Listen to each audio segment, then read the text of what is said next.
देखिए आज क्या पढ़ने वाले हैं हम लोग आव्यूह यानी मैट्रिक्स। मैट्रिक्स है क्या?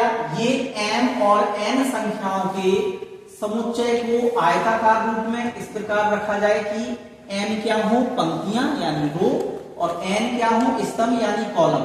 ठीक है, और उनके कहते हैं या फिर ऑर्डर कहते हैं, वो उसका समूह होगा कि कितने एलिमेंट्स हैं। तो जैसे ये है, सबसे पहले हम इसमें समझ लें कि रो क्या है, कॉलम्स क्या है। जिन लोगों ने मैट्रिक्स डिटरमिनेंट्स पढ़ा हुआ है उन्हें रो और कॉलम्स के बारे में जानकारी होगी। ठीक है, इसमें भी हम जान लें कि क्या कहलाती हैं रो, क्या कहलाते हैं कॉलम।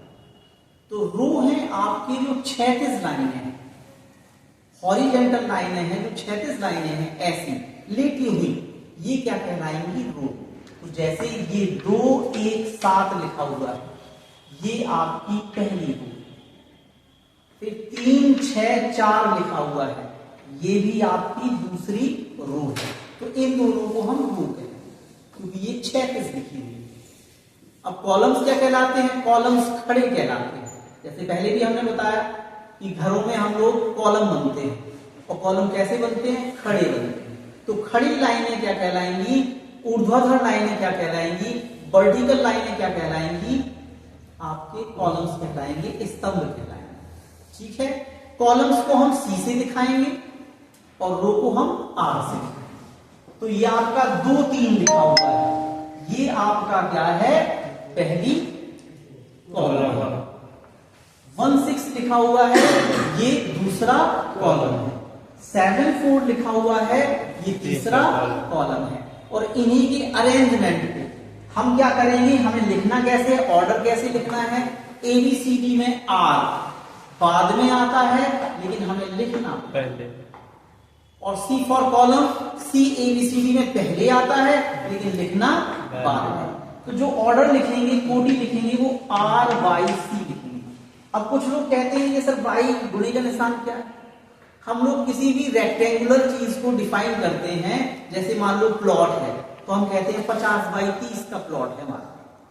तो यानी एक लेंथ को बता रहा है, एक ब्रीथ को बता रहा है। तो यहाँ पे ऐसे एक कॉलम को बता रहा है तो एक रो को बता रहा है। तो हमें रो पहले लिखना है, कॉलम्स बाद में। तो इसमें कितनी रो है? 1 और 2। तो ये 2 बाई, और कॉलम्स कितने हैं? 1 2 3। ये 2 बाई 3 का आपका साथ क्या है? आव्यूह है, मैट्रिक्स। ठीक है, अच्छा कोई कहे कि इसमें कुल अवयव कितने होंगे?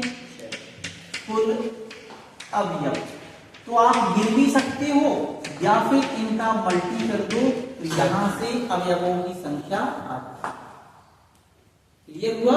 हम कुल अवयव भी पता कर सकते हैं, इन जो ऑर्डर में जो रो और कॉलम्स दिए हैं उनकी मल्टी करके हम कुल एलिमेंट्स, कुल अवयव पता कर सकते हैं। और गिनना है तो गिन लें, 1 2 3 4 5 6। इतनी बात समझ में आ गई आपको?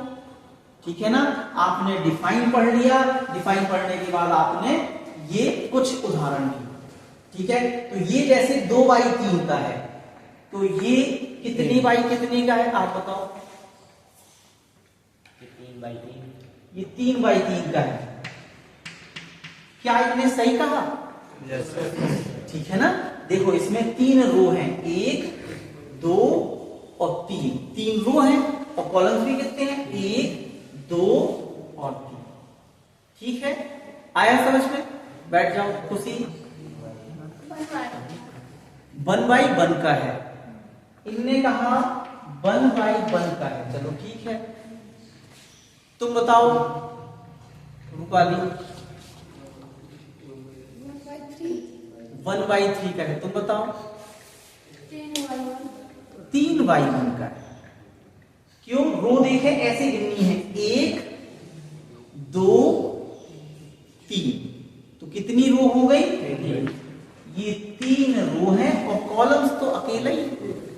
भाई ऐसी 36 लाइनें कितनी है? तो एक लाइन आपकी ये हो जाएगी, दूसरी लाइन ये हो जाएगी, तीसरी लाइन ये हो जाएगी। तो कितने रो हो गए?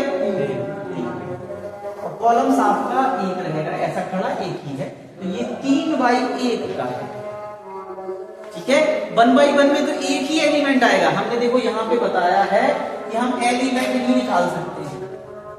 ठीक है, अब आपने कहा 1 by 1, तो 1 by 1 का मतलब होगा 1। तो क्या एक एलिमेंट लिखा हुआ है उसमें? 3 लिखे हुए हैं, तो ये 1 by 1 का तो हो ही नहीं सकता। 3 एलिमेंट है तो इनने सही बताया, ये 3 by 1 का है, इसका मल्टी करो तो कितना आएगा? 3 आएगा, तो ये सही है 3 by 1। ठीक है, और कौन बताएगा यहाँ? चलो बंसज, ये कितनी बाई कितनी का है? 1 by 3। ये 1 by 3 का है, क्योंकि क्षैतिज एक लाइन है, लेकिन कॉलम देखो 1, 2 और 3 कॉलम, तो ये 1 by 3।